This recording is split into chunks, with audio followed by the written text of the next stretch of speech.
So, Desolation of Smaug is news, obviously going to be huge. The last one, although there were critical doubts, let's say, about the first one. Yes. A huge box office sensation. What do you make of this one? I think it gets off at a yomping pace, and it proceeds at that yomping pace for pretty much. Which, crucially, the first one didn't. Crucially, the first one didn't. The first one, there was a tea party. They just sat and they sang and they talked and they had cake and they had drinks and then they got up a little bit and then they did some more stuff. And you were going, how long are we going to be here? It's none of that. And also, it was made problematic by the fact that the first one was put out in 48 frames a second. At the beginning, with the screening that we both saw, somebody came up from the film company and said, "We're going to project it now in 24.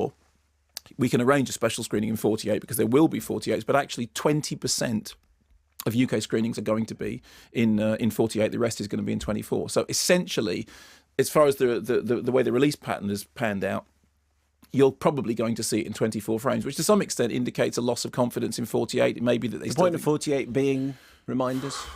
Well, It's only in a sentence. Alleviating transfer skills.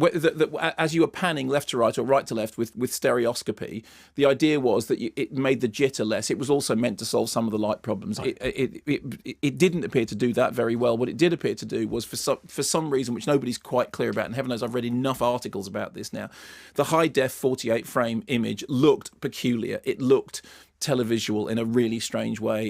It gave you had a depth in the image, but a lot of people said it looks like behind the scenes stuff, and particularly in the beginning when you're in the little house, everything looked like a set. Every bit of makeup looked like makeup. Every character looked like a bloke dressed up as something. Everything looked weird. Well, we saw it in 24 and it did look a lot better. It may well be that 48 frames is the future and we're just all too old to adjust to it.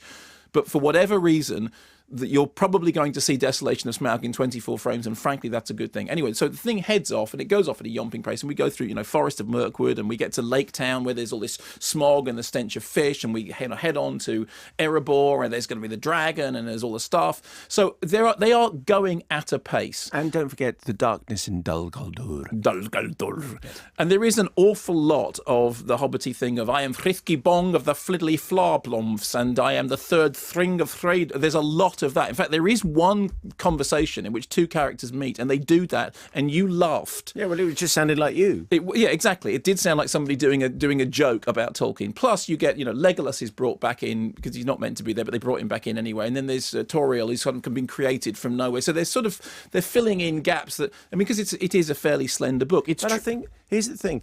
Apparently, Tolkien wasn't one for doing romances particularly. No. So if they're going to have a little bit of the romance, but the romance it just seemed utterly incidental to me. Did it seem to you like it was any part of the story? Yeah, well, it was part of the computer game section. Okay, fine. That you jumped onto the kissing level at that point, had you? Oh, I suppose I had. Yes, exactly. And the downside of it is it does play. I mean, bits of it play like watching a high-tech computer game. I have to say, although everyone keeps talking about how brilliant the visuals are, there's a lot of stuff that looks like layer A of computer graphics on layer B of computer graphics with a background that's been ripped off from some very, very high-tech computer game. And the constant motion of the camera, the fact that constantly the camera is sweeping over things, and and every single setting happens right up the top of a mountain or right down the bottom of a dale.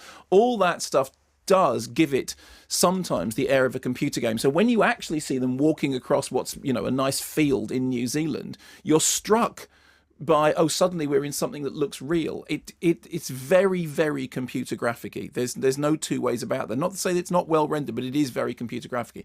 The other thing is that you get this sort of weird feeling that you're watching a series of episodes, therefore you are doing a series of levels, and the narrative links between them are, it's like there's that bit and then there's that bit, and then there's the bit with the dragon, and then there's the bit when they jump into the barrels and they all go down the river together, which does look for all the world like a fairground ride.